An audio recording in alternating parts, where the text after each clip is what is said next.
Bienvenido a la librería del estratega. Mi nombre es Juan Pablo Botero y el día de hoy vamos a analizar el libro Ideas que pegan, porque algunas ideas sobreviven y otras mueren, por los hermanos Chip Heath y Dan Heath. Este libro es un estudio de por qué algunas ideas gustan y se vuelven populares, mientras que otras simplemente mueran sin notoriedad. En este libro se habla de aquellas cosas que hacen que una idea pueda pegarse en la mente de las personas y cómo podemos utilizar los principios que hacen que las ideas se peguen en nuestro trabajo. Este libro es para cualquier persona que desea aprender a comunicarse de una mejor manera, personas en ventas que quieran hacer presentaciones más efectivas y marqueteros que quieran contar mejores historias. En cuanto a los autores, los hermanos Heath, Chip es un profesor de comportamiento organizacional de la Universidad de Stanford y su hermano Dan es un académico, un consultor y fundador de la compañía Think Well, la cual es una empresa editorial ampliamente reconocida en los Estados Unidos. El primer punto de este libro es que cada idea puede presentarse de manera que se quede en la mente de las personas. Las grandes ideas no siempre son exitosas. A menudo, incluso, los conocimientos más importantes quedan sin ser reconocidos y terminan acumulando polvo en los archivadores de las bibliotecas. Al mismo tiempo, ideas mucho menos valiosas, como rumores, leyendas urbanas, mitos, se extienden como fuego en un bosque seco. Tomemos, por ejemplo, el pánico en Estados Unidos con respecto a los dulces de Halloween adulterados. Esto es una historia que se repite muchas veces y hay veces sale durante muchos años en diferentes estados. A millones de padres les preocupa que villanos desconocidos les estén dando dulces a sus hijos con veneno o con, no sé, cuchillas de afeitar, cosas así. Estas noticias se esparcen por todo el mundo en cuestión de horas. Lo que la gente no sabe es que es un mito urbano sin mucho fundamento. Es algo que simplemente alguien dijo, que pensó y se regó y la gente piensa que es real. De hecho, recuerdo una anécdota de mi niñez, que cuando era niño y veía todos los días la serie animada Dragon Ball Z, yo creo que fue una serie que impactó a todos los de nuestra generación. En un momento de la historia recuerdo que todos mis tíos y amigos de mis papás estaban hablando de que todos los personajes de Dragon Ball Z tenían nombres de brujas satánicas de Japón y que quienes veían esa serie podían presentar posesiones satánicas. Aunque esto es algo gracioso y que parece loco, y obviamente es una mentira, muchos de mis compañeros del colegio les prohibieron ver Dragon Ball Z. Afortunadamente para mí mis papás no le dieron mucha importancia a eso, pero es un ejemplo de cómo rumores sin fundamentos se esparcen y crean distorsiones de la verdad. ¿Por qué las historias como esta se propagan tan rápido? ¿Y por qué son tan difíciles de eliminar una vez están ahí? La razón es muy sencilla, es que estas historias comparten dos cualidades claves. La primera es que son memorables y la segunda es que la gente está ansiosa por darlas a conocer y compartirlas con todo el mundo. Al aprovechar esos dos principios, cualquier idea puede diseñarse de modo que sea adhesiva a la mente y popular. Hace algunos años en Estados Unidos ciertos grupos de salud querían concienciar a las personas sobre el hecho de que las palomitas de maíz de cine estaban siendo demasiado peligrosas. En ese momento que eran preparadas con aceite de mantequilla y que contenían cantidades extraordinariamente altas de grasas saturadas, lo que hacía que estas crispetas fueran demasiado insalubles. Simplemente decirles a los consumidores que una bolsa de palomitas de maíz tenía 37 gramos de grasa saturada resultó ineficaz. El número demasiado seco era demasiado académico para quedarse en la mente de las personas. Simplemente a nadie le importaba esa información porque no les decía nada. Entonces cambiaron la historia y se inventaron algo más pegajoso. Entonces ellos dijeron, una bolsa de mantequilla, una bolsa de palomitas con mantequilla del tamaño mediano en una sala de cine contiene más grasa que obstruye las arterias que un desayuno de tocineta con huevos, una Big Mac y papas fritas para el almuerzo y una libra de carne llena de salsa y todo eso combinado. Este video mensaje se destacó ya que las personas ya tenían algo con qué compararlo. Sabían que si iban a comer esa bolsita de crispetas, no veían simplemente la bolsita de crispetas o de cabritas o de popcorns, no sé cómo le dicen en cada país. No veían eso, veían era los huevos, la tocineta, la Big Mac, las papas fritas, la carne llena de salsa, eso es lo que veían, o es al menos lo que pensaban que se iban a comer.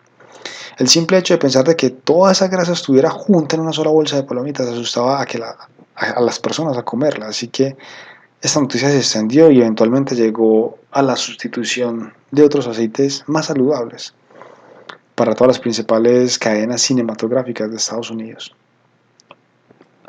Un punto que toca el libro es que una idea pegajosa debe ser simple. Es tentador a veces intentar explicar una idea lo más exhaustivamente posible, con gran cantidad de detalles, pero cuando se trata de rigidez, demasiados detalles son contraproducentes para la idea. Lo que vamos a hacer es reducir la idea a una simple afirmación. Cualquier detalle será olvidado al instante, y eso hará que la idea clave quede oculta entre tantos detalles. Una simple declaración hace que una idea sea más fácil de captar y de comprender. Eso no significa que una idea va a ser minimalizada.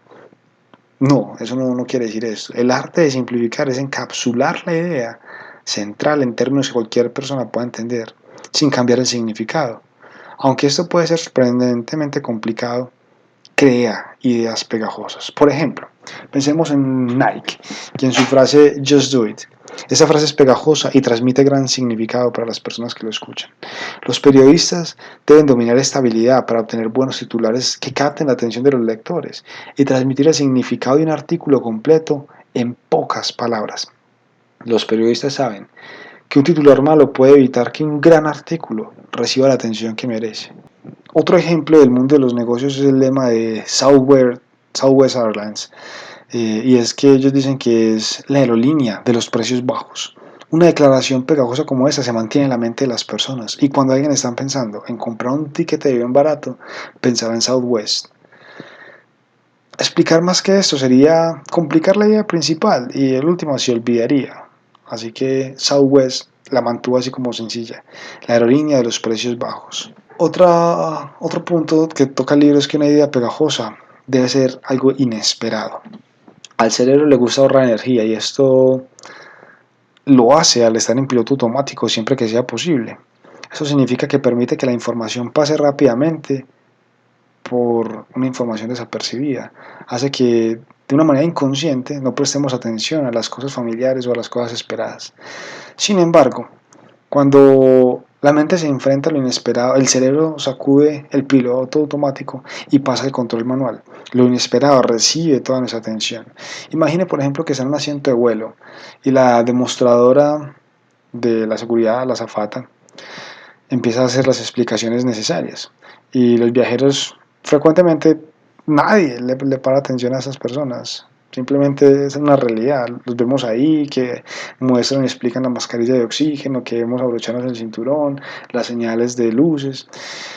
Entonces, prácticamente nadie le presta atención porque es algo repetido, una grabación. Pero, ¿qué pasaría si una azafata de repente dice, como, aunque pueden haber 50 formas de hacer las cosas, solo hay una forma para salir de este avión? Ese tipo de frase inusual captaría la atención más fácil, que es la simple grabación. A nadie espera que esta frase salga de la nada, así que puede captar nuestra atención fácilmente. Y es sorprendente cuán rápido la gente ignora las cosas rutinarias.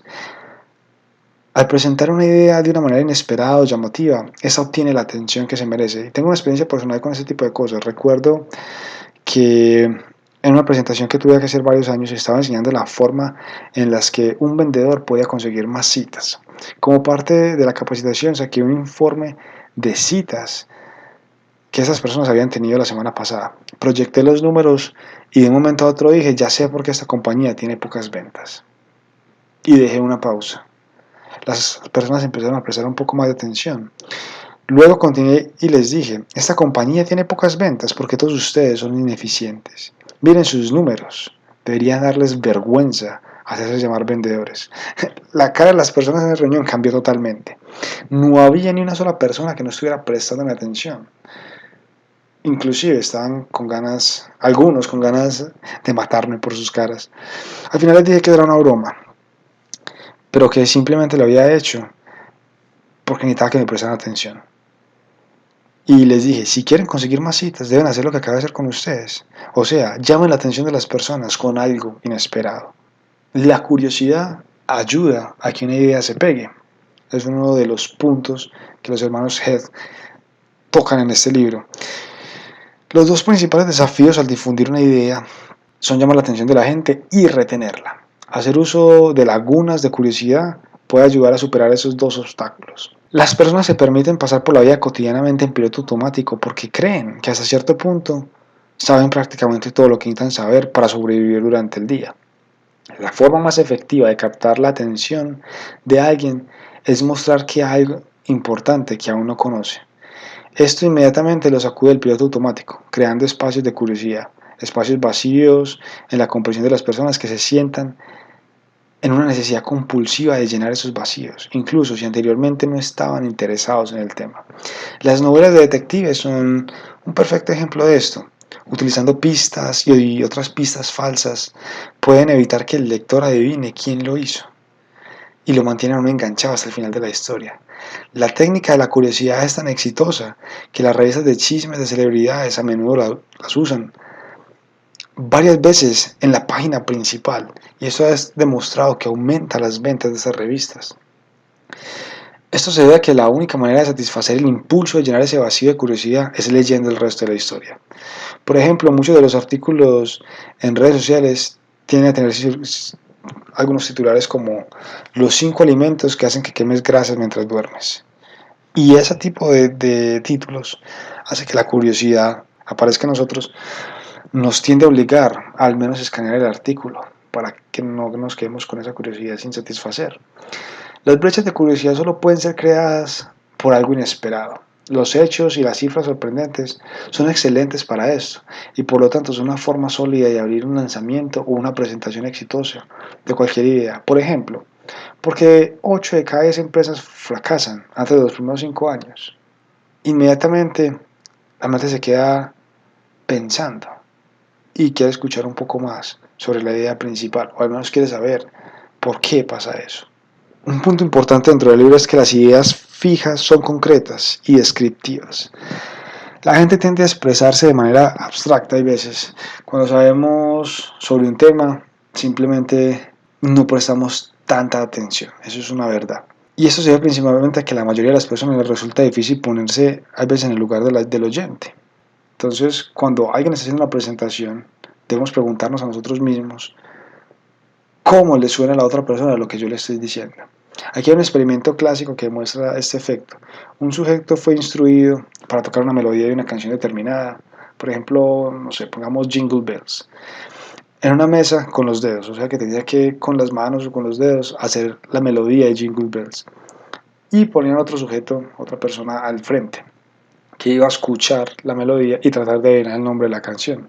Aunque el oyente solo escuchó los golpes de la mesa y no fue capaz de decir como, él venga, no, estás tocando esta canción, la persona que estaba haciendo los golpes tenía la melodía en su cabeza. Debido a eso, los narradores estiman que los oyentes, en promedio, habían sido capaces de adivinar correctamente la canción al menos un 50% de las veces, mientras que la cifra real era solo del 2,5%, o sea que casi nadie era capaz de adivinar la melodía. Para el que la estaba tocando era clara, de hey, la toqué súper bien, tenés que adivinar. Pero para la persona que está al frente es como, hey, solo diste golpes a la mesa y ya. El problema es que la gente tiende a olvidar que no todos sabemos lo mismo sobre un tema, o que hay palabras que tienen diferentes significados para cada uno de nosotros. Por lo tanto, tú puedes sentirte que estás expresando muy bien un punto o un tema, pero en realidad tu audiencia no entiende nada de lo que dices. El mismo efecto se aplica a la comunicación verbal. Los términos abstractos transmiten el mensaje, así como tocar una mesa transmite la melodía. Solo mediante el uso de términos concretos y comprensibles podemos estar seguros de que el mensaje sea comprendido por los oyentes. Al mismo tiempo, es útil dar ejemplos o usar imágenes descriptivas que ayuden a transmitir bien un punto. Las expresiones concretas y visualmente descriptivas no son más fáciles de entender, sino que se mantienen en la mente de las personas. Por ejemplo, si miramos las enseñanzas de Jesús, él hablaba a pastores y les decía cosas como yo soy el buen pastor. O les hablaba a pescadores y les decía, os haré pescadores de hombres. Cuanto más concreta y mejor se describa una idea, más probable es que se quede en la mente de las personas y se transmita y se riega. Otro punto es que una idea debe ser creíble. Para que una idea se pegue en la mente de las personas, la idea tiene que ser creíble. En general, las ideas solo se propagan si la gente cree que es verdad, de lo contrario, se descartarán de inmediato. La credibilidad se puede obtener de varias maneras. Un método probado es hacer que expertos en el tema respalden una historia. Un experto no tiene que ser necesariamente un médico con una bata de laboratorio blanco, sino más bien, por ejemplo, la campaña que utilizaron contra el tabaquismo contó la historia de una mujer de 30 años que había fumado desde los 10 años, o sea, llevaba 20 años fumando, y que ahora enfrentaba su segundo trasplante de pulmón. Parecía una mujer frágil, una mujer anciana, con su voz tosca. La apariencia misma de esa persona le dio credibilidad a la historia. La gente confía en historias contadas por personas reales y por personas confiables. De otra manera, agregar credibilidad a una historia sería difícil si lo hace un robot. Pero lo que podemos hacer para agregar más credibilidad a una historia es usar hechos y figuras realistas para ilustrar el punto, pero solo si pintan una imagen concreta y que no sea abstracta. La excesiva confianza en las estadísticas es un error muy común y confuso que muchas veces utilizan algunos académicos. Un ejemplo del uso efectivo de las estadísticas es la campaña contra la guerra que afirma que el arsenal nuclear combinado del mundo tiene 5.000 veces el poder de explotar la bomba que destruyó Hiroshima. Esto le da a la audiencia un punto de referencia común. La imagen de la destrucción de Hiroshima fue una bomba que se tiró y arrasó con todo el mundo, con edificios. Fue una destrucción grande. Ahora multiplica eso por 5.000. Básicamente esto nos reta a imaginar 5.000 veces esa fuerza, que básicamente con eso podríamos pensar de que esto va a destruir el mundo. Eso hace que la idea quede en la mente de las personas y que pueda también esparcirse más rápido. Como una ventaja adicional, la audiencia ahora tiene una estadística para usar y tener en su mente mientras pasan el mensaje a otras personas fácilmente. Usar al público como referencia es particularmente bueno para otorgar credibilidad. El eslogan electoral, por ejemplo, de Ronald Reagan, que fue un presidente de Estados Unidos, se dirigió directamente a los votantes y les dijo: pregúntense, ¿estás mejor ahora que hace 4 años? La gente a menudo confía más en su propio juicio que en el de un experto, por lo que si la audiencia puede verificar personalmente su mensaje, van a tender a creerlo. Si saben que las condiciones no han mejorado en los 4 años, que están iguales, no importa cuántas estadísticas de cómo ha crecido o bajado la economía les muestres, si la gente percibe que están peor en este momento que hace 4 años, la gente ya tiene decidido por quién va a votar y es por la persona que va a traer el cambio. Otro punto importante para hacer que una idea pegue es que las apelaciones emocionales inspiren a las personas a la acción.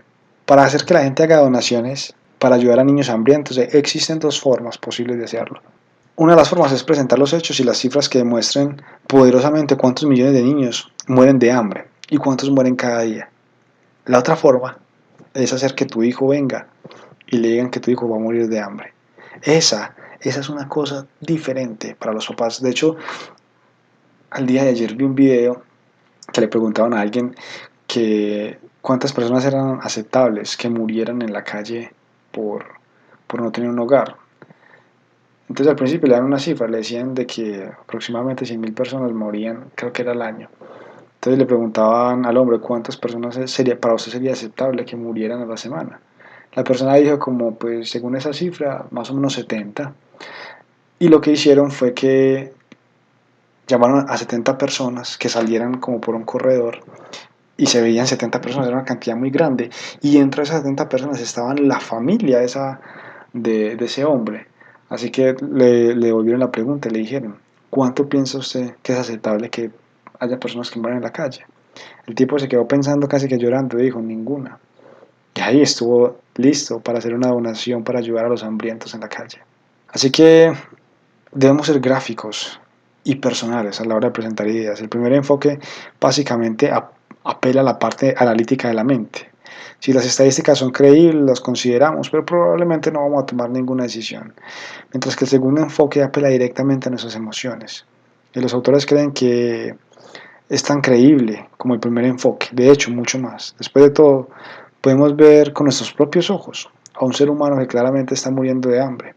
Pero lo más importante es que esto nos inspira a actuar, nos conmueve el corazón y estamos dispuestos a ayudar. Entonces, si el objetivo es lograr que una persona actúe, el mensaje debe apelar directamente a las emociones. Una campaña antitabaco tendría un mayor impacto si muestra imágenes de personas cuyas vidas o cuyos cuerpos han sido destruidos por los cigarrillos, familias que se quedan sin papás o sin mamás, jóvenes que se pierden. Este tipo de imágenes tienden a conmover más al público, mientras que los hechos y las cifras apenas tienen un efecto emocional. Así que concentremos en los factores desencadenantes de emociones en lugar de datos secos a la hora de presentar una idea. Y por último, los autores hablan de que los llamados a la acción son más efectivos si hay algo para la audiencia. Las apelaciones emocionales funcionan porque las personas están más interesadas en otras personas que en hechos y en cifras.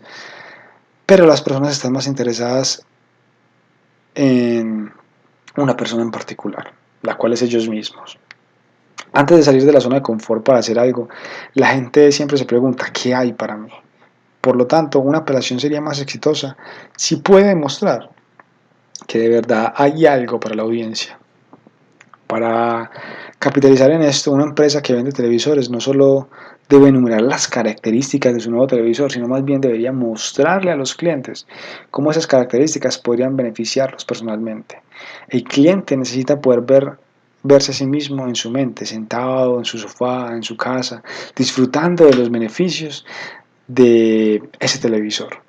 Esa mentalidad se aplicó de hecho en la campaña de Texas con el objetivo de desalentar a los jóvenes a que tiraran basura a la calle y se acuñó la frase no te metas con Texas.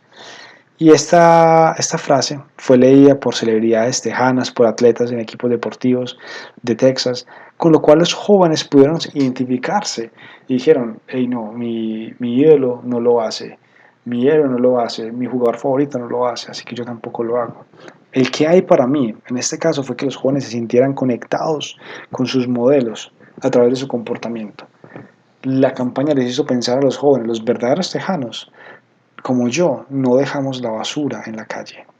Las ideas se mantienen mejor cuando se cuentan como historias. Es otro principio que los autores relatan y que pienso que es muy importante. Y es que una historia es como un simulador de vuelo para el cerebro. Nos permite entrar en acción y anticipar cómo podemos reaccionar en la misma situación. A menudo cuando se trata de difundir una idea, la gente comete el error crucial de deshacerse de la historia detrás de la idea. Simplemente hacen que la historia se vuelva algo vacío, porque quitan las esencias de esta. Si bien los lemas pueden ser útiles para hacer que una idea se quede, no son muy útiles para inspirar a las personas a tomar medidas y tomar acciones. Y aquí es donde las historias, los ejemplos, que son reales, son los más efectivos. Tomemos como ejemplo la cadena de comida Subway.